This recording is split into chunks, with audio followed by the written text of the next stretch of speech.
आज की कहानी है एक ऐसे माँ की जो जिसकी कहानी सुनकर आपका कलेजा टूट जाएगा, आपका दिमाग हिल जाएगा, आपके पैरों के तले से जमीन खिसक जाएगी। कहानी है भारत के राज्य मेघालय की। मेघालय वो राज्य जो पूरे सालों साल बादलों से ढका हुआ रहता है। हमेशा वहाँ पे बारिश होती है। भारत की राजधानी नई दिल्ली में पूरे साल जितनी बारिश होती है, मेघालय के चेरापूंजी में एक दिन में उतनी बारिश होती है। आप सोच सकते हैं कि वहाँ के लोगों का जीवन कैसा होगा। मेघालय अपनी खूबसूरती के लिए काफ़ी चर्चित है और मेघालय अभी पिछले महीने 2 महीने से काफ़ी चर्चा में रहा है, जहाँ मध्य प्रदेश के राजा रघुवंशी की हत्या हुई। उसकी पत्नी सोनम ने अपने हनीमून पे उसकी हत्या करवाई। उसी मेघालय की एक कहानी है। मेघालय की राजधानी शिलांग से 53 किलोमीटर दूर है चेरापूंजी, और चेरापूंजी से लगभग 7 किलोमीटर दूर एक झरना है, जलप्रपात है नोह कालिकाई। नोह कालिकाई झरना भारत का दूसरा सबसे ऊंचा झरना है। यही अपने आप में एक खूबसूरत झरना जो लोगों को आकर्षित करता है, लेकिन इसके पीछे छुपी हुई है एक दर्दनाक कहानी, एक माँ की कहानी। आप शायद इस कहानी को पहले कभी नहीं सुने होंगे, लेकिन मैं आपको ये कहानी बता रहा हूँ। नोह कालिकाई के पीछे एक ऐसी कहानी है, एक ऐसी माँ की कहानी है जिससे सुनकर आपके रोंगटे खड़े हो जाएंगे। नोह कालिकाई झरने के पीछे की कहानी ये है कि नोह कालिकाई जो झरना है, वहाँ एक छोटा सा गांव है, पहाड़ों में बसा हुआ। वहाँ एक लड़की रहती थी जिसका नाम था कालिकाई। कालिकाई हमेशा से ही मुख पे हंसी, चंचल और जो हमेशा हंसमुख रहती थी। ना ही उसके जीवन में कोई गम था, ना ही कोई तकलीफ थी। बारिश के मौसम होते थे, बारिश का वहाँ हमेशा सा ही मौसम रहता है। कालिकाई हमेशा खुश रहती, चहकती रहती। लोग वहाँ काम करने जाते हैं, काम से वापस लौटते हैं, खूब बातें करती। धीरे धीरे वो बड़ी हो रही थी। माँ बाप ने सोचा कि इसकी शादी कर दी जाए। एक अच्छे से लड़के को देखकर कालिकाई की उसी गांव के एक लड़के से शादी कर दी जाती है। कालिकाई बहुत खुश थी, अपने पति के साथ पे काम पे जाती। दोनों हमेशा खुश रहते। उसका पति भी कालिकाई से बहुत प्यार करता था। कालिकाई भी अपने पति से प्यार करती, और कालिकाई का पति जो था वो भी कालिकाई से बहुत प्यार करता था। धीरे धीरे उसके एक बेटी पैदा होती है और वो बेटी की देखभाल में जुट जाती है। बेटी जैसे उसकी पैदा हुई, जैसे उसकी दुनिया ही बदल गई थी। अपने बेटी को वो इतना लाड़ प्यार करती, पूरे दिन 24 घंटे रात दिन बस उसी में लगी रहती। उसका पति काम पे जाता, लौट के आता, पत्नी के साथ में वो भी हंसी खुशी जिंदगी बिता रहा था। कालिकाई की दुनिया एकदम से बदल गई थी उसके बेटी के आने से। कालिकाई की बिटिया धीरे धीरे बड़ी हो रही थी। लगभग 1 साल की बिटिया हुई और कालिकाई के जीवन में एक ऐसा तूफान आया, एक ऐसी आंधी आई जिससे उसकी पूरी दुनिया ही बदल गई। कालिकाई के पति की अचानक से मौत हो गई। कालिकाई के पति की मौत होते ही उसके जीवन में दुखों का पहाड़ आके टूट पड़ा था। कालिकाई बहुत परेशान रहने लगी। धीरे धीरे करते करते वो अपने गम को भुलाने की कोशिश कर रही थी।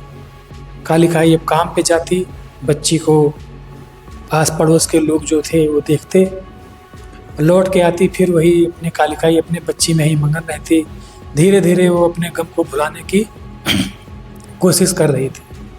कालिकाई अपनी बेटी से बहुत प्यार करती थी, इतना प्यार कि शायद ही मैं आपको एक माँ का एक अपने बच्चे के प्रति प्यार मैं आपको बयां नहीं कर सकता हूँ। वो अपनी बेटी को ही अपनी दुनिया समझने लगी थी।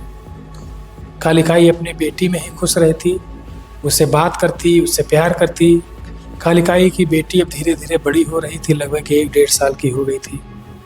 धीरे धीरे 2 साल की उसकी बेटी हुई। कालिकाई की अभी कोई उम्र नहीं थी।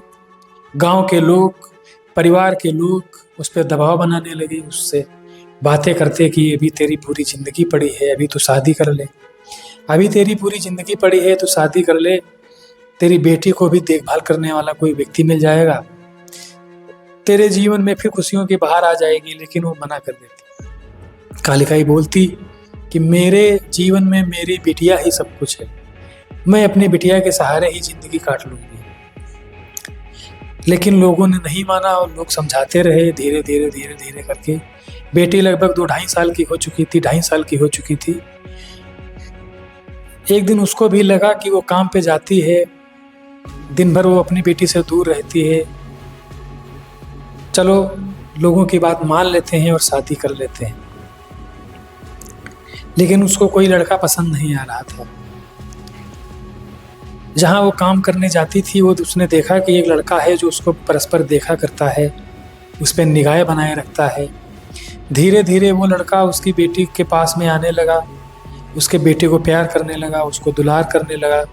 वो अपनी बेटी से इस कदर प्यार करती थी कि जो उसको कोई प्यार करता था, बेटी से कोई अच्छे से बोल भी देता था, तो वो उसकी तरफ बहुत स्नेह से देखती थी। धीरे धीरे धीरे धीरे करके कालिकाई ने उस कालिकाई की उससे बातें होने लगी। बातें करते करते कालिकाई उससे मन ही मन प्रेम करने लगी। हालांकि अपनी बिटिया से इतना प्रेम करती थी वो कि वो और किसी भी चीज़ को समय नहीं दे पाती थी। अपने काम से लौटते फिर अपनी बिटिया की देखभाल में खो जाती थी। गांव वालों के और परिवार वालों के कहने से कालिकाई की उससे शादी हो गई। अब ऐसा कालिकाई को लगा कि दुनिया मेरी फिर से बदल जाएगी। उसका पति उससे बहुत प्यार करता था। दूसरा पति जिसकी उसके शादी हुई, बहुत प्यार करता था वो। लेकिन कालिकाई अपने बिटिया में ही हमेशा मगन रहती, बिटिया की देखभाल करती, काम पे जाती, काम से लौट के आती, फिर अपनी बिटिया में ही खो जाती। धीरे धीरे कालिकाई के दूसरे जो पति था उसको लगने लगा कि ये मुझसे प्यार नहीं करती है और अपनी बिटिया से ही अधिक प्यार करती है। वो उसको समय नहीं दे पा रही थी। हालांकि उसका दूसरा पति कालिकाई से बहुत प्यार करता था, उसकी बेटी से भी बहुत प्यार करता था। लेकिन उसको ऐसा लगने लगा कि ये जो बिटिया है, ये कालिकाई और उसके बीच में कबाब में हड्डी बन रही है, उसके बीच में रोड़ा बन रही है। कालिकाई एक दिन काम से लौटती है। काम से लौटने के बाद में देखती है कि जो उसका दूसरा पति जो था, वो हमेशा उससे प्यार से बातें करता था और धीरे धीरे उसके बाद में उससे थोड़ा थोड़ा दूर होने लगा था। लेकिन एक दिन काम से वो लौटती है और देखती है कि उसका पति जो है उसके लिए खाना बना रहा है, गरम गरम चूल्हे पे मीट पक रहा है। और कालिकाई आते ही उससे पूछती है, अरे आज तो बहुत खुश हो तुम, हमारे लिए खाना बना रहे हो, मीट पका रहे हो।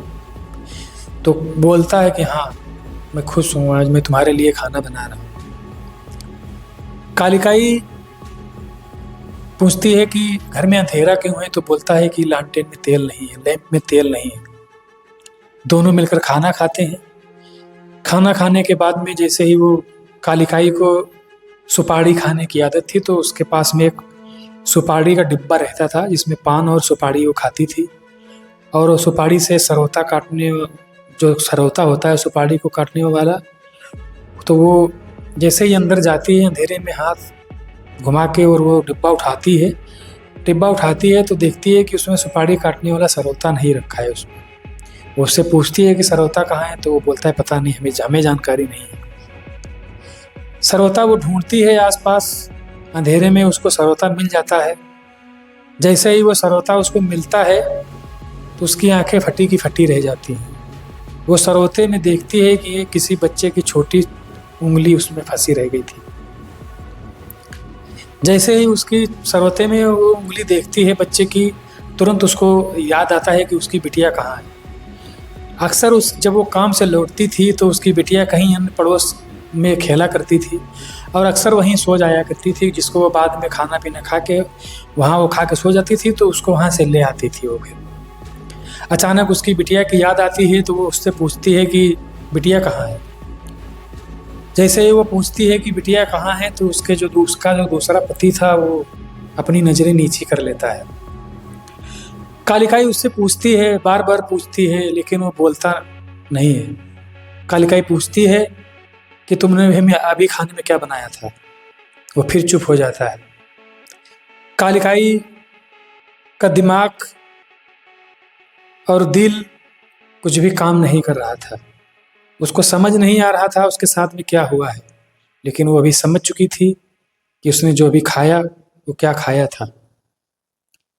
कालिकाई बदहवास सी दौड़ती जाती है, पागलों की तरीके से दौड़ती है।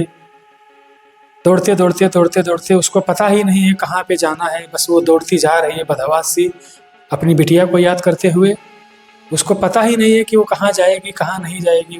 उसकी बुद्धि हर चुकी थी। धीरे धीरे दौड़ते दौड़ते भागते भागते वो पागलों की तरीके से चिल्लाती हुई जा रही है। सामने जो नौ कालिकाई जो झरना है, झरने के पास जाती है और वहाँ पे ही उसकी जमीन का अंत हो जाता है। वहाँ से वो छलांग लगा देती है। नोह कालिकाई का नाम इसी कहानी के पीछे पड़ा है। नोह कालिकाई, कालिकाई का मतलब कालिकाई उसका नाम था लिकाई, और का शब्द जो है वहाँ की एक भाषा है खासी। और खासी जो जनजाति है वो किसी स्त्री को सम्मान देने के, जैसे हम लोग श्रीमती वगैरह लगाते हैं, ऐसे ही वहाँ का लगा दिया गया कालिकाई। और नोह का मतलब है छलांग, कालिकाई की छलांग। वहाँ से छलांग लगा देती है।